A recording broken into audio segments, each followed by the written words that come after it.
4 लाइनों की ये रोड है, ऐसे ही है, और आप फास्ट लाइन में जाके ओवरटेक कर रहे हैं, जबकि आपका आधा फरलांग भी नहीं है कि जहाँ पे आपने रुकना है।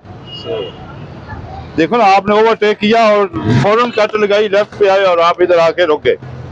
तो आप एक कंपनी के हैं, गवर्नमेंट की ये गाड़ी है, और बीच में लोग, आपको नंबर देता हूँ, आप पे बैठे हुए हैं, तो आपको इस तरह नहीं करना चाहिए। आपकी ये 2 लाइनें हमने दी हुई है सीमेंट वाली, आप तीसरी लाइन में नहीं जा सकते। और रोड पे देख लो, कोई रश नहीं है, खाली है। वो बात है आपकी, मैं सामने मानता हूँ जी जी। आप एक लेन पे टिम्पर है, ऊपरी लेन पे, ठीक है सर। आज इन टिम्पर को कॉल करते हैं, टिम्पर दूसरी लेन पे टिम्पर जा रहे हैं, फिर आपको तीसरी लेन में जाना पड़ेगा, क्योंकि ना सवारियाँ उन्हें उतारना पड़ेगा।